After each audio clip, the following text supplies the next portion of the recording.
Hello, everyone. Welcome to the 700 Club. We hope you had a wonderful Thanksgiving celebrating with your family. We had a beautiful weekend here on the East Coast and hope yours was the same.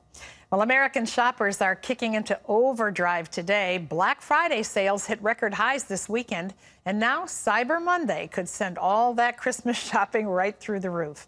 As Jenna Browder reports, it all adds up to good news for our economy. It's a promising start to the holiday season. According to Adobe Analytics Online, shoppers spent more than $3.5 billion on Black Friday, an increase of nearly 16% from last year. Across the country, shoppers lined up and then spilled into stores for deep discounts. I've been burning off calories for the last 3 hours. There's a lot of 50% off. We're not done. And they're also going online with some of the biggest deals rolling out today.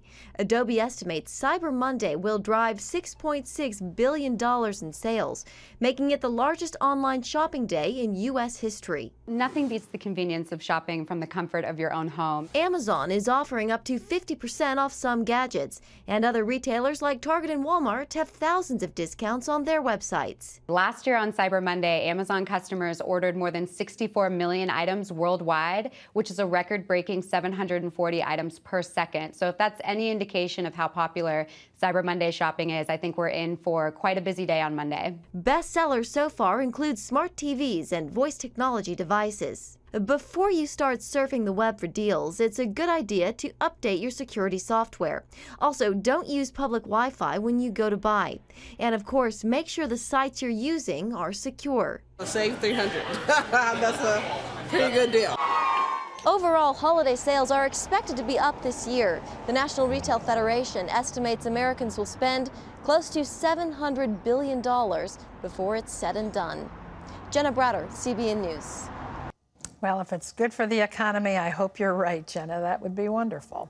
Well, we have more fallout today from sexual misconduct scandals on Capitol Hill. Ephraim Graham has more about that from the CBN newsroom. Ephraim? Terry, lawmakers are getting back to work under a growing cloud. Democrat Congressman John Conyers stepped down as ranking member of the House Judiciary Committee Sunday. He's been accused of sexually harassing women, and one report says he paid an accuser more than $27,000 to settle a complaint. Conyers denies the claims and vows to fight them.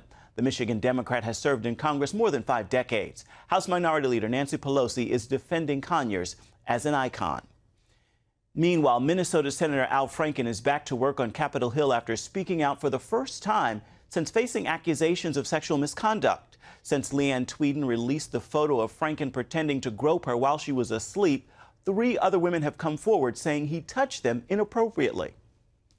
This whole thing has been, embarrassing, and it's been difficult. This has been a shock to me. I would never intentionally do that. Franken says he hopes to contribute to the conversation about sexual misconduct in a positive way and is cooperating with the Senate Ethics Committee investigation. Well, it is the Christmas season, and once again, there's controversy about what we're really celebrating. In Norway, one school has decided Islam should be part of their Christmas program. They're reading verses from the Quran as part of the story of Jesus' birth. The blogger who exposed the story calls it bizarre, saying a whole generation of Norwegian children will grow up thinking Allah and the Quran have something to do with Christmas. Another commentary says it's just another example of craven European submission to Islam. While some rewrite the Christmas story, Fox and Friends host Brian Kilmeade is pointing out a story of divine intervention in U.S. history. His new book, Andrew Jackson and the Miracle of New Orleans, shows how prayer made a difference in the battle that shaped America's destiny. Ben Kennedy sat down with Kilmeade at Fox Radio in the Big Apple. Odds are you've seen him on TV or heard him on the radio, as Brian Kilmeade spends 6 hours a day live on air. But he's also a bit of a history buff. He wrote a book about the Battle of New Orleans and how Andrew Jackson needed a miracle to win the battle with the help of some prayer. In 1812, America found itself at war again with the British, who wanted redemption after losing the Revolutionary War. Redcoats had the U.S. on the run, and the White House was in flames.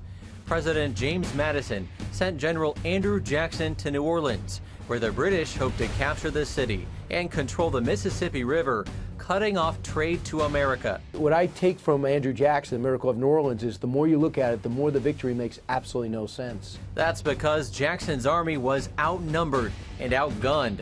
Now, Jackson almost died multiple times. He was shot, his left arm's in a sling. He suffered from dysentery, yet he managed to get on his horse, unbelievable, head out to battle, and command his men. What was his motivation? What got him out there? Well, I'll put it this way. He lived his life for revenge on the British, and he lived his life because he bled red, white, and blue. His patriotism combined with prayer from local nuns helped Jackson devise a plan to defeat the British. This is the home of the Ursuline nuns. It dates back hundreds of years. They prayed for Jackson's success. And among the people who think that these nuns brought him a miraculous victory, Major General Andrew Jackson himself.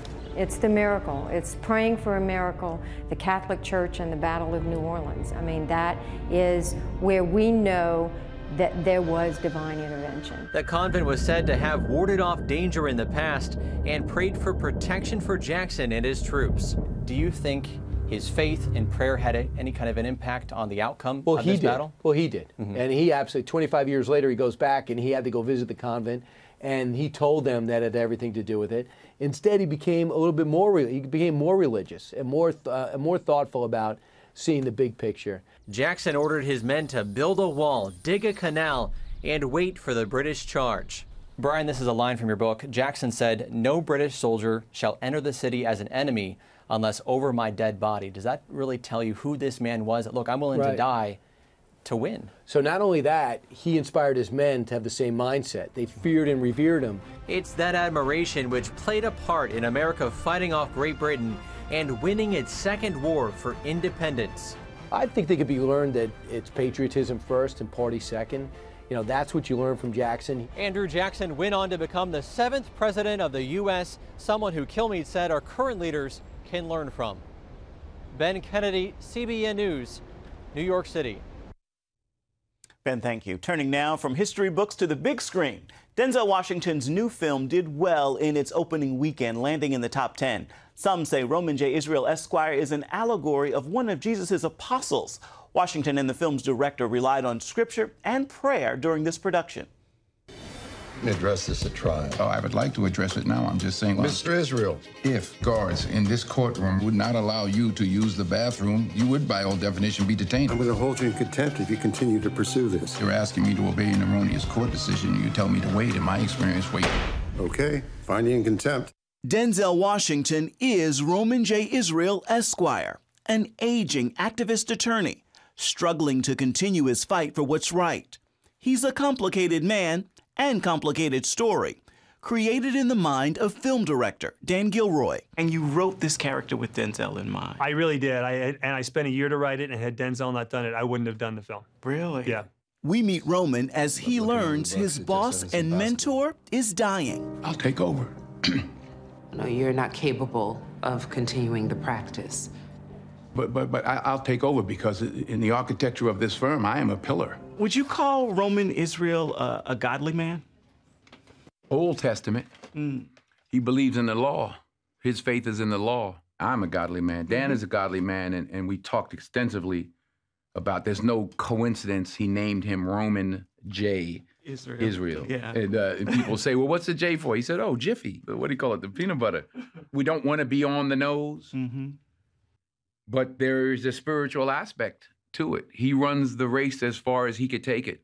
Denzel disappears in this role, playing opposite Colin Farrell and Carmen Ejogo. I'm sorry, why are the sisters standing and the brothers sitting? That's gendered and sexist. And polite. And patronizing. And polite. A lighter side. Denzel Washington, this character, the attire, what's it like looking at that across? Yeah. No, but you know, it's funny because even despite all of the look, and there's a lot of look, yes. At the end of the day, you're met with this compassionate persona that somehow finds its way through all of that stuff. I'm quite certain I can get this organization right back in line with its core beliefs. He obviously brought a lot to the set. Now, it's my understanding that he also brought the ritual of praying on set. What happened there? He and I would talk every morning. He'd call you 3 or 4 in the morning and start with the daily word.